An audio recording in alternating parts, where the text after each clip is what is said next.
कञ्चित्कालमुमामहेश भवतः पादारविन्दार्चनैः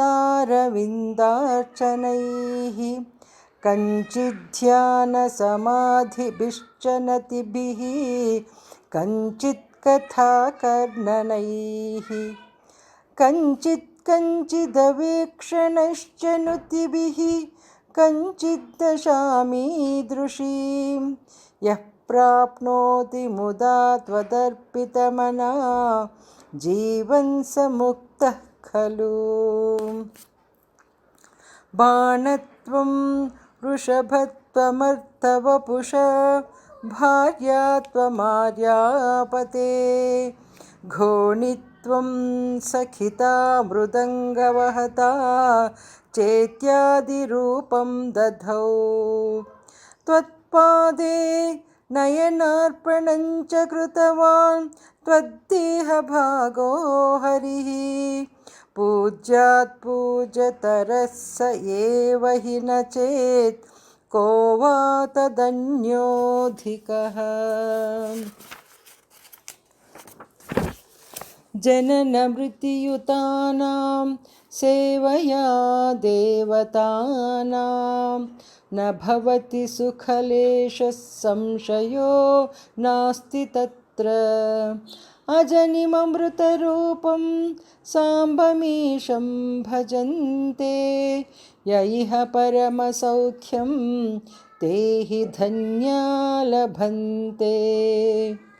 शिव तव परिचर्या सन्निधानाय गौर्या भव मम गुणधुर्यां बुद्धिकन्यां प्रदास्ये सकलभुवनबन्धो सच्चिदानन्दसिन्धो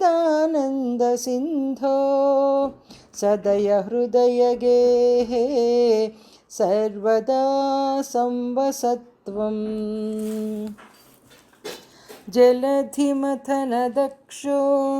नैव पातालभेदी न च वनमृगयायां नैव लुब्धः प्रवीणः अशनकुसुमभूषा वस्त्रमुख्यां सपर्यां कथय कथमहन्ते कल्पयानीन्दुमौले।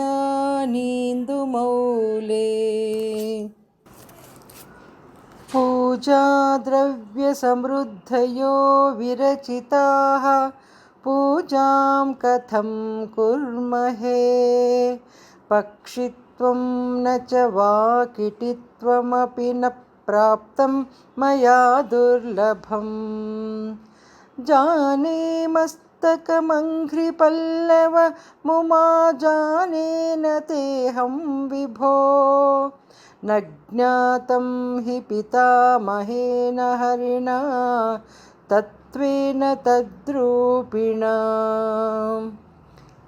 अशनं गरलं फणीकलापो वसनं चर्म च वाहनं महोक्षः मम दास्यसि किं किमस्ति शम्भोः तव पादाम्बुज भक्तिमेव देहि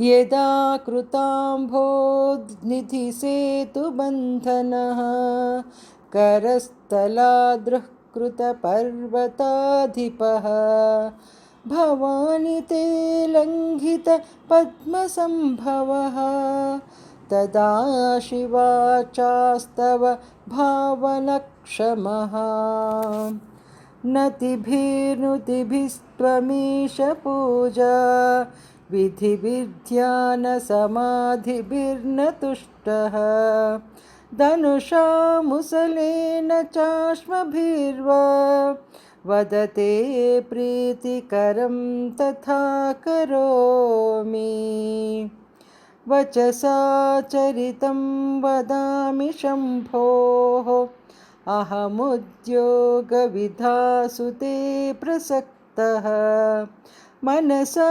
कृतिमीश्वरस्य सेवे शिरसा चैव सदाशिवं नमामि।